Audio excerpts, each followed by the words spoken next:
Donc là, on va bosser sur un vrai exo d'interro du chapitre de physique, énergie et travail des forces. Et exercice d'interro que j'ai eu donc sur la copie d'un élève qui m'a envoyé ses DS donc en physique chimie. Et voilà, je t'invite à faire la même chose donc en physique chimie, en maths, toi qui regardes cette vidéo. Comme ça, plus vous m'envoyez de sujets des DS que vous passez, plus je peux compiler d'exercices, plus je peux faire des exercices, des vidéos avec des vrais exo bilans de contrôle, quoi, des vrais exercices de vos professeurs. Comme ça, vous les élèves, vous révisez au mieux. Alors voilà l'exercice que je te propose. Donc tu vois un exo sur 7 points. Je crois que le barème du sujet c'est 20 points. Donc 7 points sur 20, c'est pas mal. Un exercice dans lequel tu vas travailler sur l'énergie mécanique, potentiel pesanteur, cinétique et aussi un peu le travail des forces. Donc mets la vidéo sur pause, lis le sujet de ton côté, et puis après comme ça on démarre ensemble. Donc Amélie pèse 50 kg, elle doit passer une épreuve de saut en natation, elle doit se laisser tomber sans vitesse initiale d'un sautoir d'une hauteur de 5 mètres. Donc là on va faire un petit schéma. Le petit schéma, je vais le faire ici. Donc là, Amélie, ce sera un rectangle. Ensuite, là, j'ai le niveau de l'eau.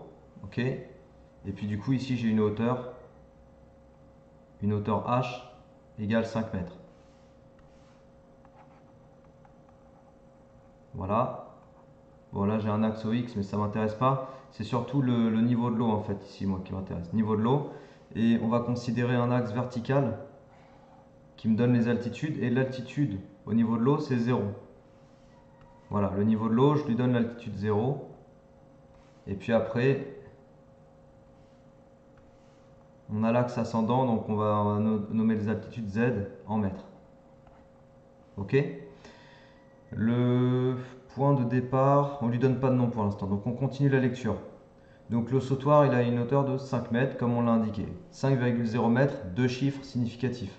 Pour simplifier l'étude, on assimile Amélie à un point de masse 50 kg, situé sur un plongeoir de 5 mètres au-dessus de l'eau, donc ça c'est bon. On pourra prendre par exemple le niveau de l'eau comme origine des axes, c'est ce qu'on a fait. Axe des altitudes ascendants, donc on l'a bien fait orienté vers le haut, d'accord. On négligera tous les frottements de l'air lors du saut et on prendra G égale 10 newtons par kilogramme. Alors frottement de l'air négligé, donc absence de frottement, ça signifie énergie mécanique se conserve. Voilà, l'énergie méca se conserve lors du saut. Ok. Donc question numéro 1. À quelle force, au pluriel éventuellement, on ne sait pas, Amélie est-elle soumise entre l'instant où elle quitte le plongeoir et l'instant où elle touche l'eau? Cette ou ces forces sont-elles conservatives? Donc on va rappeler aussi la définition de force conservative.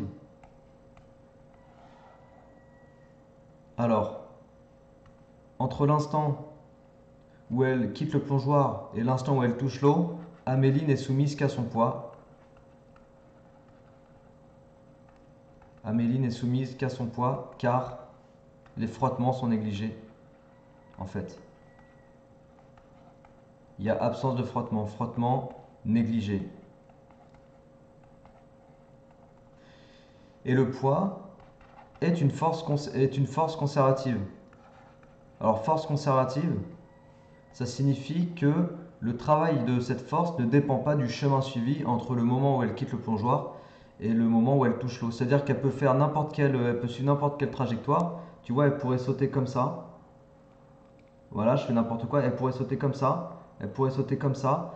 Le travail du poids en fait entre le point de départ et le point d'arrivée ne dépend pas du chemin qu'elle va suivre lors de son saut. Ok. Ça se démontre dans le cours et je t'ai fait aussi la démonstration dans le cours synthèse que j'ai fait sur le travail des forces et l'énergie d'un système.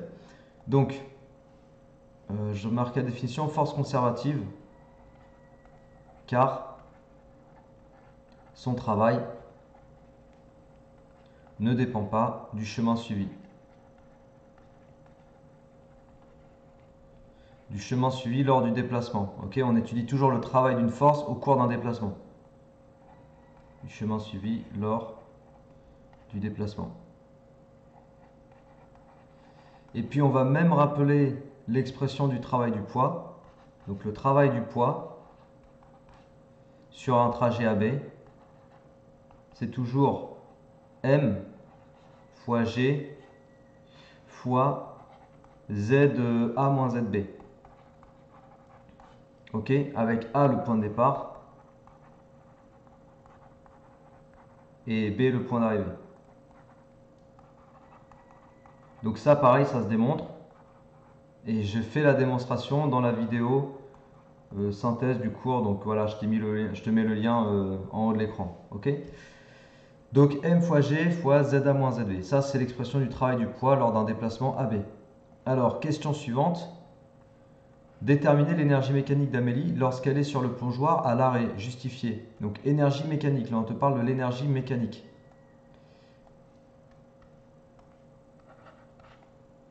Au point de départ, on va l'appeler le point A, d'accord?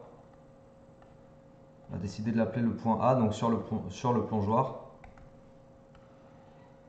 L'énergie cinétique d'Amélie, elle est égale, donc au niveau du point A, elle est égale à 1 demi m fois sa vitesse a au carré.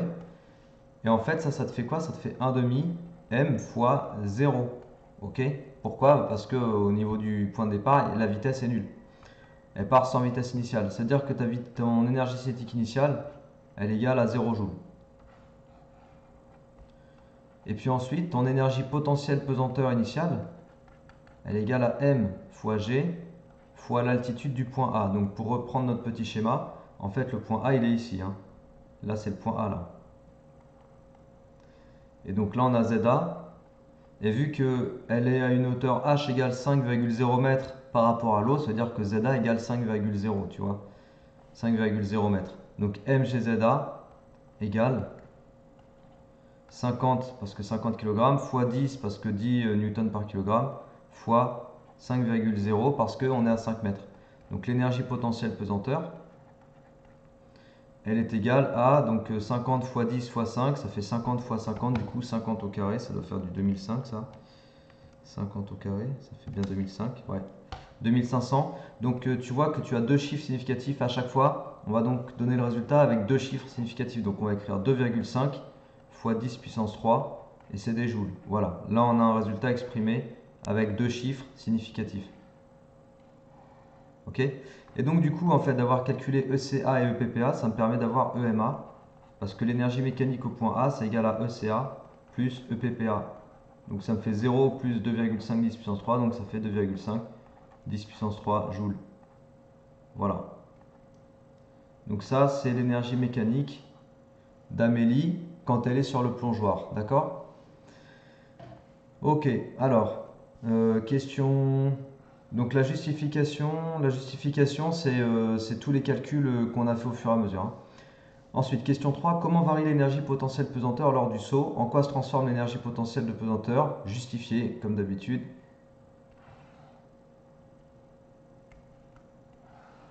Donc, déjà, on va dire une chose. On va regarder comment varie l'énergie mécanique au cours du saut.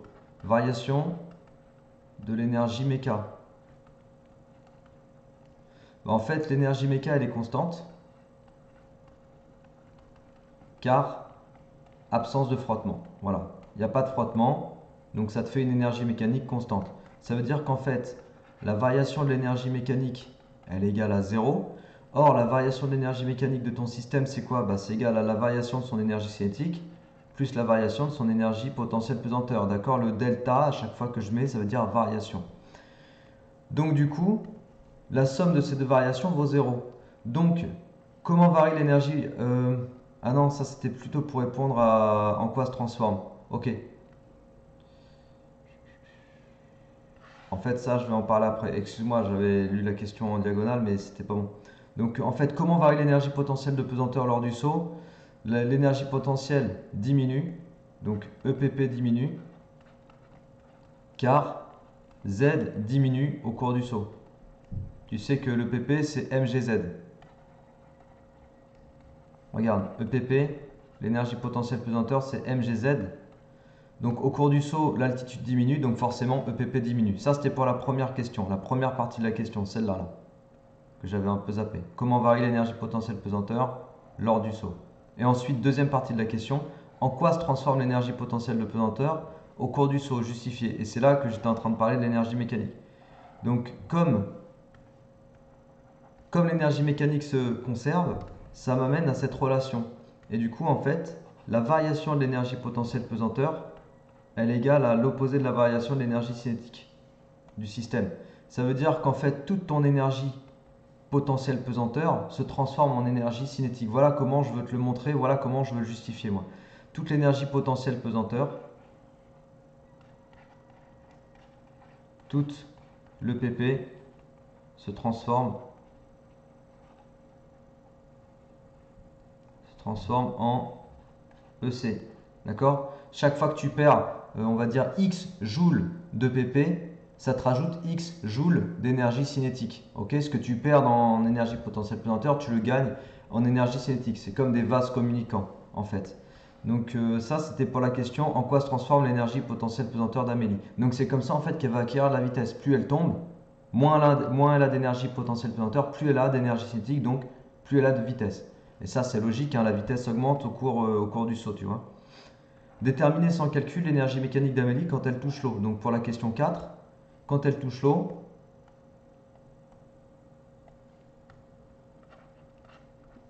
donc au cours du saut, EM se conserve. Ça signifie que l'énergie mécanique, alors on va nommer un point B, tu vois, le point B, ce sera le point où elle touche l'eau, donc ici, là. Voilà, point B, c'est quand elle termine le saut. Donc point A, elle démarre le saut. Point B, elle touche l'eau, donc elle termine le saut. Donc l'énergie mécanique au point B, elle est égale à l'énergie mécanique au point A. Pourquoi? Parce que l'énergie mécanique se conserve, car, on va le remarquer encore une fois, absence de frottement. Ok, il n'y a pas de frottement, donc l'énergie méca se conserve. Du coup, sans calcul, ouais, on peut le faire, puisque l'énergie méca au point A, on l'a calculé tout à l'heure. C'est 2,5 fois 10 puissance 3 joules. Donc on sait que l'énergie méca au point B, c'est 2,5 fois 10 puissance 3 joules. On n'a pas eu besoin de faire de calcul. Du coup, en déduire l'énergie cinétique d'Amélie lorsqu'elle touche l'eau pour la question 5. On va la faire ici, la question 5. Or, l'énergie mécanique au point B, donc c'est la suite de la question 4, c'est ECB plus EPPB. Or, EPPB vaut quoi? EPPB vaut 0. Pourquoi? Parce que l'altitude au niveau du point B, on a choisi de dire que c'était 0 mètres. Donc si EPPB vaut 0, il te reste quoi? Il te reste donc EMB, l'énergie mécanique au point B, égale l'énergie cinétique au point B. Donc ça veut dire quoi? Ça veut dire que l'énergie cinétique au point B, sa valeur, c'est celle de l'énergie mécanique au point B. Et on te demande quoi dans la question 5? La valeur de l'énergie cinétique. Ok. Du coup, l'énergie cinétique au point B, c'est 1 demi, c'est 2,5 fois 10 puissance 3 joules. C'est l'énergie mécanique au point B. Donc voilà où on en est. Et après, évidemment, on va te demander de déduire la vitesse. Tu vois, on déduire la vitesse d'Amélie lorsque elle touche l'eau. Donc toujours dans la continuité de la question 5, du fait d'avoir l'énergie cinétique. Or, énergie cinétique au point B, c'est 1 demi m VB au carré. Donc, on a 1 demi m VB carré qui est égal à 2,5 fois 10 puissance 3. Et puis après, tu isoles VB au carré, puis tu isoles VB. Donc ça te fait VB au carré égale 2 fois 2,5. Là, c'est comme une petite équation, hein, bien sûr. Divisé par M. Donc M, c'est la masse. Je te rappelle que c'est la masse d'Amélie qui est de 50 kg. Et du coup, VB, on ne va pas faire de calcul intermédiaire. On fera un seul calcul. C'est racine carrée de l'expression du dessus. Et puis là, après, tu fais ton calcul. Donc, racine carrée de 2 fois 2,5 10 puissance 3 divisé par 50 et tu obtiens 10. Ça se trouve, il n'y avait même pas besoin de calculette dans ce sujet parce que tout se fait super bien en fait. Il n'y a même pas besoin de calculette pour calculer ça. Tout se simplifie. Donc tu as 10 mètres par seconde en fait. Donc ne pas oublier l'unité et bien penser qu'on est toujours avec deux chiffres significatifs, hein. M est avec deux chiffres. 2,5 10 puissance 3 c'était deux chiffres, donc on garde deux chiffres. Et puis on te demande de retrouver la vitesse d'Amélie en utilisant le théorème de l'énergie cinétique. Donc ça, pour finir, on va retrouver cette vitesse de 10 mètres par seconde. Alors le théorème de l'énergie cinétique, il dit quoi? Il te dit que la variation de l'énergie cinétique entre les points A et B, donc point de départ et point d'arrivée, égale au travail de toutes les forces appliquées au système. Donc en gros, travail du poids, puisque là on n'a que le poids sur le trajet AB. Donc la variation de l'énergie cinétique, c'est ECB moins ECA. Et le travail du poids, je te l'ai rappelé tout à l'heure en début de vidéo, c'est M fois G fois ZA moins ZB. Donc au final, on retrouve quoi? Bah, ECA, ça fait 0.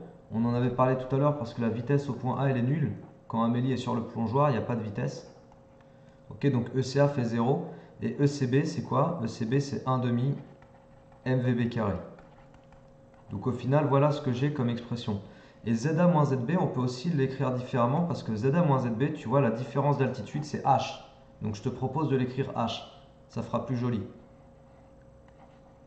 Voilà, donc avec mes accolades, je te montre au fur et à mesure comment on écrit les différents éléments de l'équation. Donc là, on peut simplifier les masses, on peut diviser par la masse des deux côtés. Et du coup, tu te retrouves avec 1 demi VB carré égale GH. Du coup, ça te fait VB au carré égale 2GH. Et donc, ça te fait VB égale racine carrée de 2GH. Donc, ça te fait racine carrée de 2 fois 10 fois, et la hauteur, c'était 5,0. Donc 2 fois 5, 10. 10 fois 10, 100. Racine de 100, 10. Et on retrouve bien le même résultat, tu as vu, avec le théorème de l'énergie cinétique. Donc deux façons de démontrer finalement, de retrouver la vitesse d'Amélie au point B.